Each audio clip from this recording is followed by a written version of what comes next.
ക്വാലലംപൂറിന്റെ ഹൃദയഭാഗത്ത് ചരിത്രം നൂറ്റാണ്ടുകളിലൂടെ മന്ത്രിക്കുന്നയിടത്ത് മലേഷ്യയുടെ സമ്പന്നമായ പൈതൃകത്തെയും നിലനിൽക്കുന്ന ആത്മാവിന്റെയും പ്രതീകമായി മലേഷ്യയുടെ ദേശീയ മ്യൂസിയം നഗാര നിലകൊള്ളുന്നു. ഇതിന്റെ കഥ ആരംഭിക്കുന്നത് അതിന്റെ സ്വന്തം ചുവരുകളിൽ നിന്നല്ല, മറിച്ച് മലേഷ്യയുടെ കൊളോണിയൽ സ്വാതന്ത്ര്യാനന്തര യാത്രയിൽ നെയ്തെടുത്ത മുൻകാല സ്ഥാപനങ്ങളുടെ പൈതൃകത്തിൽ നിന്നാണ്.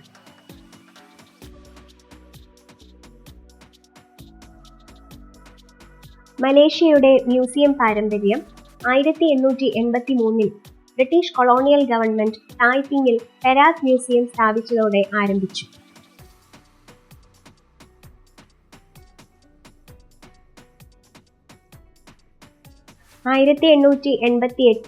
കുച്ചിങ്ങിൽ സെരവാക് മ്യൂസിയവും തുടർന്ന് 1906 സെലങ്കോർ മ്യൂസിയവും സ്ഥാപിതമായി.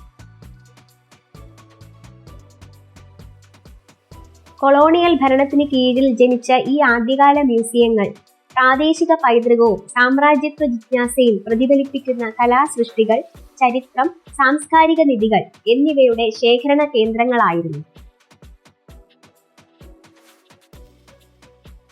1910 പെരാക്, സെലങ്കോർ മ്യൂസിയങ്ങൾ department of museums of the Federated Malay സ്റ്റേറ്റ്സിനു കീഴിൽ ഏകീകരിക്കപ്പെട്ടു. എന്നാൽ 1930 ബ്രിട്ടീഷുകാർ വികേന്ദ്രീകൃത സമ്പ്രദായം നടപ്പിലാക്കി. അവയുടെ ഭരണം വീണ്ടും വേർപെടുത്തി. ക്വാലലംപൂരിൽ സ്ഥിതി ചെയ്തിരുന്ന സെലങ്കോർ മ്യൂസിയം ഈ കഥയുടെ കേന്ദ്ര ബിന്ദുവായി. മലായ് ഉപദ്വീപിലെ ജനങ്ങളുടെ കഥ, അവരുടെ കരകൗശല വസ്തുക്കൾ, ചരിത്രം എന്നിവ വിളിച്ചോതുന്ന അമൂല്യമായ ശേഖരങ്ങൾ ഇവിടെ ഉണ്ടായിരുന്നു. പക്ഷേ 1945 മാർച്ച് 10 രണ്ടാം ലോക മഹായുദ്ധത്തിന്റെ അവസാന ദിനങ്ങളിൽ അലൈഡ് എയർഫോഴ്സിന്റെ ബോംബാക്രമണത്തിൽ സെലങ്കോർ മ്യൂസിയത്തിന്റെ ഒരു വലിയ ഭാഗം തകർന്നടിയപ്പെട്ടു. അതോടെ അവിടെ സൂക്ഷിച്ചിരുന്ന വലിയൊരു ശേഖരവും നശിച്ചു. മലേഷ്യയുടെ പൈതൃക സംരക്ഷണത്തിന് ഈ നാശനഷ്ടം വലിയൊരു ആഘാതമായിരുന്നു. പക്ഷേ അത് മഹത്തായ ഒരു സംരംഭത്തിന് വിത്തുപാകി. 1957 മലേഷ്യ സ്വാതന്ത്ര്യം നേടിയപ്പോൾ യുവരാഷ്ട്രം തന്റെ ഐഡന്റിറ്റി വീണ്ടെടുക്കാനും ആഘോഷിക്കാനും തീരുമാനിച്ചു. 2 വർഷങ്ങൾക്കു ശേഷം 1959 സെലങ്കോർ മ്യൂസിയത്തിന്റെ അവശിഷ്ടങ്ങളിൽ നിന്ന് ഒരു ദേശീയ മ്യൂസിയം ഉയർത്തിക്കൊണ്ടുവരാൻ ഗവൺമെന്റ് തീരുമാനിച്ചു.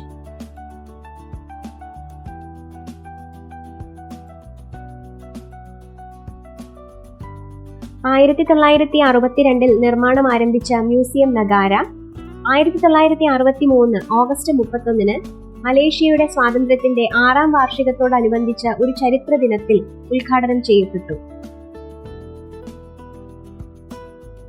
അതിന്റെ ഗാലറികൾ 4 തീമുകളിലൂടെ രാഷ്ട്രത്തിന്റെ കഥ വിവരിക്കും വിധം ക്രമീകരിച്ചിരിക്കുന്നു.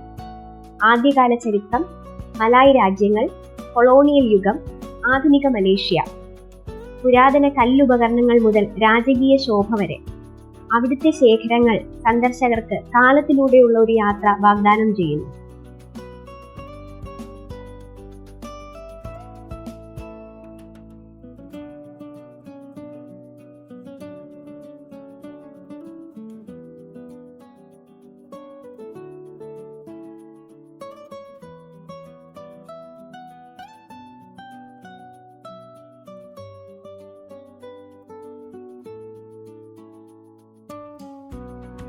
ഇനി ഞങ്ങൾ പോകുന്നത് തുഗു നഗേര എന്നറിയപ്പെടുന്ന മലേഷ്യയുടെ നാഷണൽ മോണ്യുമെന്റ് കാണാനായിട്ടാണ്. ഒരു ടാക്സി വിളിച്ച് ഞങ്ങൾ അവിടേക്ക് എത്തി. ഇതാണ് തുഗു നഗാര, മലേഷ്യയുടെ ദേശീയ സ്മാരകം, ത്യാഗത്തിന്റെയും സ്വാതന്ത്ര്യത്തിന്റെയും പ്രതീകം. രാഷ്ട്രത്തിന്റെ സ്വാതന്ത്ര്യത്തിനായുള്ള പോരാട്ടത്തിൽ, പ്രത്യേകിച്ച് 2ാം ലോക മഹായുദ്ധകാലത്തെ ജാപ്പനീസ് അധിനിവേശത്തിലും 1948 മുതൽ 1960 വരെ നീണ്ടുനിന്ന മലായ് എമർജൻസിയിലും ജീവൻ നഷ്ടപ്പെട്ടവരെ അനുസ്മരിക്കുന്നു. സ്മാരകത്തിന്റെ ഉത്ഭവം കൊളോണിയൽ കാലഘട്ടത്തിലേക്ക് നീണ്ടുകിടക്കുന്നു. ക്വാലലംപൂർ റെയിൽവേ സ്റ്റേഷനു സമീപം ബ്രിട്ടീഷ് ഭരണകൂടം 1ാം ലോക മഹായുദ്ധത്തിൽ ജീവൻ നഷ്ടപ്പെട്ടവരെ ആദരിക്കാൻ യുദ്ധാനന്തര കാലത്ത് ഒരു സെനോട്ടാഫ് സ്ഥാപിച്ചു. പിന്നീട് 2ാം ലോക മഹായുദ്ധത്തിന്റെയും എമർജൻസിയുടെയും ഇരകൾക്കായി ലിഖിതങ്ങൾ ചേർത്തു. 1964 സെനാട്ട് ഓഫ് വളരെ ശ്രദ്ധാപൂർവം പൊളിച്ചുമാറ്റി ലേക്ക് ഗാർഡൻസിനെ ഇപ്പോഴത്തെ സ്ഥലത്തേക്ക് പുനഃസ്ഥാപിച്ചു. അങ്ങനെ ഗംഭീരമായ തുഗു നഗാരയ്ക്ക് വഴിയൊരുങ്ങി. 1960 മലേഷ്യയുടെ ആദ്യത്തെ പ്രധാനമന്ത്രി തുങ്കു അബ്ദുൾ റഹ്മാൻ അമേരിക്ക സന്ദർശിച്ചപ്പോൾ തുഗു നഗാരയ്ക്കായുള്ള പ്രചോദനമുണ്ടായി. അവിടെ മറൈൻ കോർപ്സ് വാർ മെമ്മോറിയലിന്റെ ശക്തമായ വെങ്കല രൂപങ്ങൾ അദ്ദേഹത്തിന്റെ മനസ്സിൽ പതിഞ്ഞു. പ്രചോദിതനായ അദ്ദേഹം ആ ശില്പങ്ങൾ രൂപകൽപ്പന ചെയ്ത ഓസ്ട്രിയൻ ശില്പി ഫെലിക്സ് ഡി വെൽഡിനെ അന്വേഷിച്ചു. ജാപ്പനീസ് അധിനിവേശത്തിലും എമർജൻസിയിലും സമാധാനത്തിനായുള്ള പോരാട്ടത്തിലും ജീവൻ നഷ്ടപ്പെട്ട 11,000-ഓളം ആത്മാക്കൾക്ക് ആദരാഞ്ജലി അർപ്പിക്കുന്ന ഒരു സ്മാരകം മലേഷ്യയ്ക്കായി നിർമ്മിക്കുവാൻ അദ്ദേഹത്തോട് ആവശ്യപ്പെട്ടു. ഡി വെൽഡൺ ആ ആവശ്യം സ്വീകരിക്കുകയും 1963 നിർമ്മാണ പ്രവർത്തനങ്ങൾ ആരംഭിക്കുകയും ചെയ്തു. റോമിലെ ഒരു ഫൗണ്ടറിയിൽ വെങ്കലം ഉരുക്കി സ്വീഡനിൽ നിന്ന് ഗ്രാനൈറ്റ് ഫലകങ്ങൾ ഇറക്കുമതി ചെയ്തു. അതൊക്കെ ഒരു മാസ്റ്റർ പീസ് രൂപം കൊണ്ടു. 1966 ഫെബ്രുവരി 8 തുഗു നഗാര ഔദ്യോഗികമായി ഉദ്ഘാടനം ചെയ്യപ്പെട്ടു. 7 വെങ്കല രൂപങ്ങൾ. അവ വീര്യത്തിന്റെ കഥ പറയുന്നു. ഒരു പ്രധാന സൈനികൻ മലേഷ്യയുടെ പതാക ഉയർത്തുന്നു. സഹപ്രവർത്തകരിൽ ഒരാൾ മെഷീൻ ഗൺ പിടിച്ച്, മറ്റൊരാൾ റൈഫിളും ബയണറ്റും പിടിച്ച് ചുറ്റും നിൽക്കുന്നു. മറ്റുള്ളവർ പരിക്കേറ്റവരെ പരിചരിക്കുന്നു. അവരുടെ കാലടിയിൽ പരാജിതരായ ശത്രുക്കൾ കിടക്കുന്നു. കമ്മ്യൂണിസത്തിന് മേലുള്ള ജനാധിപത്യത്തിന്റെ വിജയത്തെ പ്രതിനിധീകരിക്കുന്നു. തന്റെ അതുല്യ സംഭാവനയ്ക്ക് ഡി വെൽഡന് ടാൻ ശ്രീ എന്ന അപൂർവ ബഹുമതി ലഭിച്ചു. സ്മാരകത്തിന്റെ കഥ എന്നിരുന്നാലും കെടുതികളില്ലാതെയല്ല. 1975 ഓഗസ്റ്റ് 27 ഒരു കമ്മ്യൂണിസ്റ്റ് ഗറില്ലയുടെ ബോംബ് ശില്പങ്ങളുടെ ഭാഗങ്ങൾ തകർത്തു. ഓസ്ട്രേലിയൻ ശില്പി ക്രിസ്റ്റഫർ കാർണിയുടെ നേതൃത്വത്തിലുള്ള പുനരുദ്ധാരണ പ്രവർത്തനങ്ങൾ 1977 തുഗു നഗാരയെ പുനർജീവിപ്പിച്ചു. തുഗു നഗാര മലേഷ്യയുടെ സ്പന്ദനമാണ്. ചരിത്രം പ്രത്യാശയുമായി സന്ധിക്കുന്ന ഒരിടം. ത്യാഗോജ്വലമായ ജീവിതകഥകൾ അനുസ്മരിപ്പിക്കുന്ന ആ ശില്പചാരുത സന്ദർശകരെ ഭൂതകാലത്തിലേക്ക് കൂട്ടിക്കൊണ്ടുപോകുമെന്നുള്ളത് തീർച്ചയാണ്. തുഗു നഗാരയിൽ നിന്ന് ഇറങ്ങിയതിനു ശേഷം നേരെ ഞങ്ങൾ മർദേക്ക സ്ക്വയറിലേക്ക് പോയി.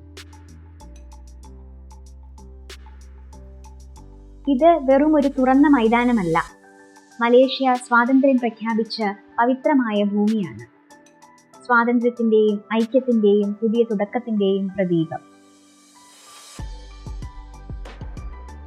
മർദേക്ക സ്ക്വയറിന്റെ കഥ 19-ാം നൂറ്റാണ്ടിന്റെ അവസാനത്തിൽ ബ്രിട്ടീഷ് കൊളോണിയൽ ഭരണത്തിന്റെ കീഴിൽ ആരംഭിക്കുന്നു. ആദ്യകാലത്ത് പടാങ് എന്ന് വിളിക്കപ്പെട്ടിരുന്ന ഈ പുൽമേട് ക്വാലലംപൂരിന്റെ കൊളോണിയൽ ഹൃദയമായിരുന്നു. ബ്രിട്ടീഷ് പ്രഭുക്കന്മാരുടെ ഒരു വിനോദ കേന്ദ്രം. 20-ാം നൂറ്റാണ്ടിന്റെ മധ്യത്തിൽ മലായ് ഉപദ്വീപിൽ മാറ്റത്തിന്റെ കാറ്റ് വീശിയപ്പോൾ പടാങ്ങിന്റെ ഉദ്ദേശവും മാറാൻ തുടങ്ങി.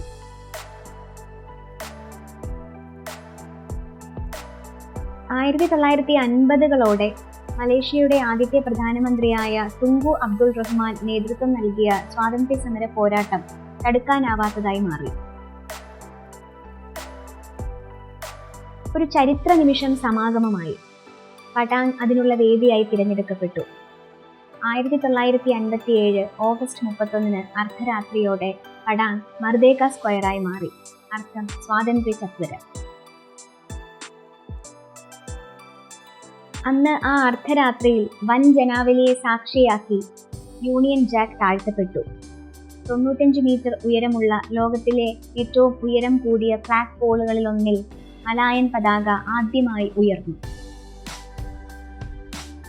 പതിറ്റാണ്ടുകളായി മർദേക്ക സ്ക്വയർ മലേഷ്യയുടെ സന്തോഷങ്ങളുടെയും ദുഃഖങ്ങളുടെയും വേദിയായി. പ്രതിഷേധങ്ങളുടെയും റാലികളുടെയും സമ്മേളന സ്ഥലവുമാണിത്. മലേഷ്യക്കാർ തങ്ങളുടെ സ്വപ്നങ്ങളും ആവശ്യങ്ങളുമെല്ലാം പ്രകടിപ്പിക്കുന്ന ഇടം.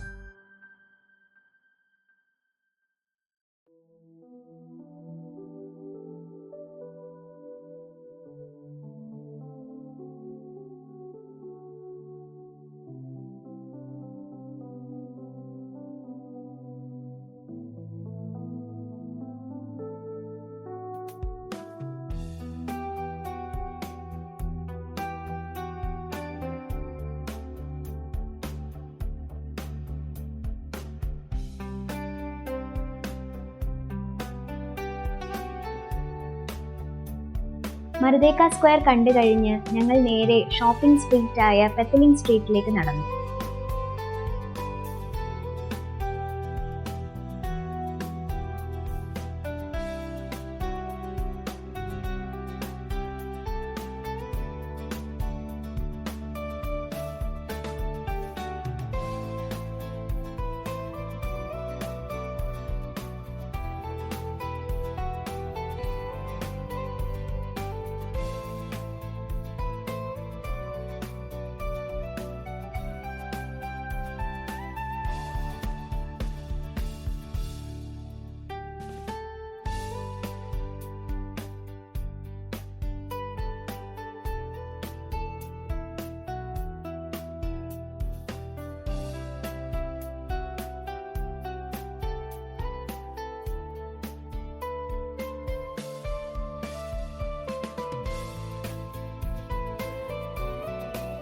ഇതാണ് പെറ്റലിംഗ് സ്ട്രീറ്റ്, ഒരു ചൈനീസ് ഷോപ്പിംഗ് തെരുവ്.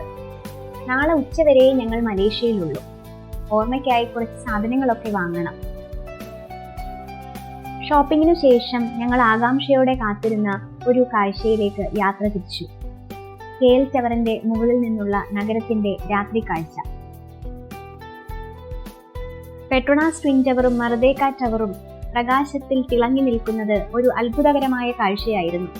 അതോടൊപ്പം ചുറ്റും ചെറുതും വലുതുമായ കെട്ടിടങ്ങൾ വിവിധ വർണ്ണങ്ങളിൽ പ്രകാശം വിതറുന്നു. അവിസ്മരണീയമായ ഒരു അനുഭവമായിരുന്നു അത്.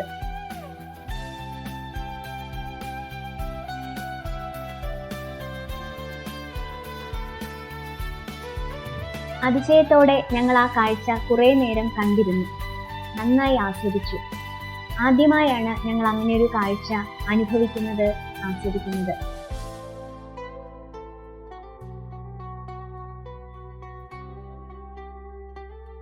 മതി വരുവോളം ഞങ്ങളത് കണ്ടിരുന്നു.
അങ്ങ് ദൂരെ ഞങ്ങൾ താമസിക്കുന്ന അൻകാസ ഹോട്ടൽ ഇവിടെ നിന്നു കാണാം. ഈ കാഴ്ചകളും കണ്ട് ഇനി റൂമിലേക്ക്, എന്നിട്ട് എല്ലാം പാക്ക് ചെയ്യണം. നാളെ ഞങ്ങൾ നാട്ടിലേക്ക് മടങ്ങുന്ന ദിവസമാണ്.